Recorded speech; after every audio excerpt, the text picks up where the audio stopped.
What's up, Dog Pound? Nathan Zegura alongside Sir Andrew Gribble. Day 2 of the Combine in Indy, and we learned a lot, we heard a lot, a very newsy day, and it really all centers around one thing, the quarterback position of the Cleveland Browns. Hugh Jackson spoke with the media. What did you take away from what you heard from Hugh? Well, I think it's a lot of talk about both the veteran potential options and really focusing on the rookie quarterbacks. A lot of questions that he got, particularly about each individual quarterback, what he likes, or really the potential flaw with each of these quarterbacks and how that matters in their overall evaluation process. Whether it's Mitch Trubisky in his only 1 year of starting, Deshaun Kaiser not being necessarily a winner at the college level with a struggling Notre Dame team, Deshaun Watson maybe having some of the skill sets that correlate with quarterbacks who have not done well in the National Football League, and then Mahomes, just kind of a wild card. Total big wild arm, card. air raid offense. I think we realize it's all part of the puzzle, and that's why they're evaluating this over months, and they're not just making their final evaluations here at the Combine. Well, the quarterbacks did get measured today, and happy to say all of the quarterbacks are at least 6'2". That was a big question with Mitch Trubisky.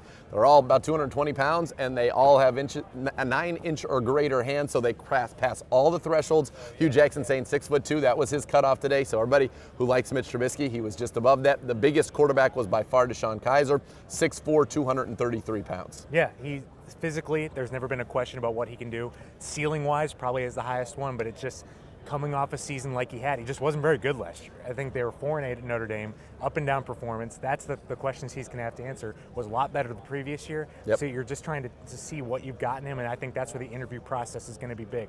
Whether it's playing the game or not, John Lynch, the GM of the 49ers, said he blew the doors off the interview with them. So if that's really the case, then that'll probably happen in other interview rooms, and most likely with the Browns as well, because Hugh Jackson did say they're going to be using those 60 interviews, a lot of those on quarterbacks. Absolutely. It is the position that Hugh said they must address. They will do so aggressively, and they will get it right. Mike Silver went on NFL Network today saying that the Browns feel their quarterback situation is unacceptable and that they will address it, maybe with veterans, maybe with rookies, maybe with both, to get this thing right. Now, the other interesting note from Mike Silver was that, number one, he'd be shocked if the Browns took anyone other than Myles Garrett, and that Hugh does love a quarterback, but Hugh does not think that quarterback will be available at number 12. And I think that's a pretty easy conclusion to make, because there are so many quarterback needy teams in this draft. The 49ers, Bears, Jets, Bills, they're all picking before the 12th pick.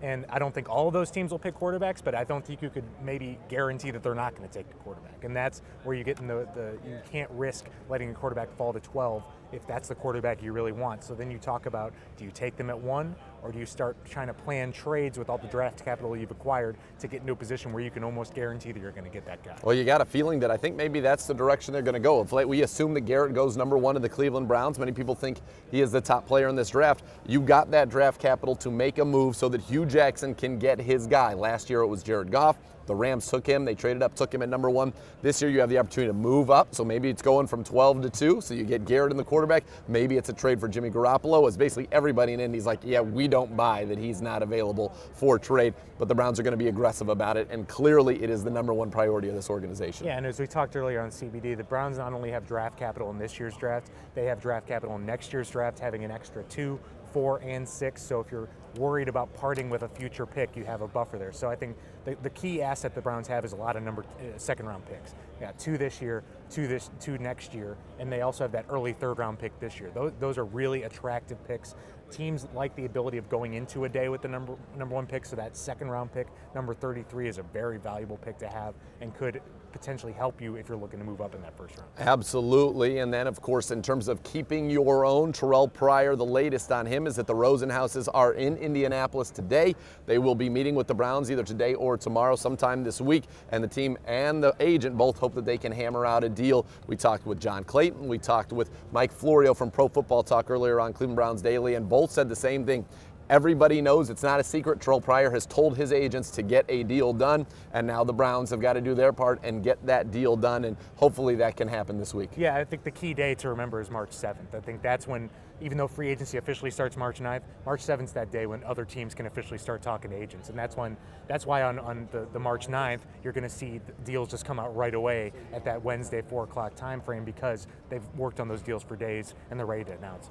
Absolutely. And again, going back to the quarterback position, one thing that Hugh Jackson got into today, more so than perhaps in the past, is what he looks for in a quarterback and how he views those quarterback traits. And I can tell you it was clear Being a dual threat quarterback, not high on his list of priorities. It's about accuracy, it's about arm talent, processing and decision making from the pocket. He wants a guy, I think, like Carson Palmer, who he coached back with the Oakland Raiders. Yeah, and two other things he mentioned at that press conference are, one, the ability to lead. You Yep. got to be a leader. I think that's, most of these guys have been leaders in some capacity at the college level, but how they're going to carry that over to a locker room where they're younger than maybe by 10 years on some of the guys they're working with, and then the ability to handle being the face of the franchise. I think there's some guys that are built for it, some guys don't have that kind of personality, and that's important, especially in a town like Cleveland that are Browns fans that have been waiting for a franchise quarterback for years. You've got to be able to handle that kind of pressure. I thought an interesting question he was asked was, could Mitch Trubisky handle being the starting quarterback in his hometown? Here. Some guys play better in that circumstance, some guys play worse. So that's something they have to figure out, and that's nothing you can really definitively conclude either way, but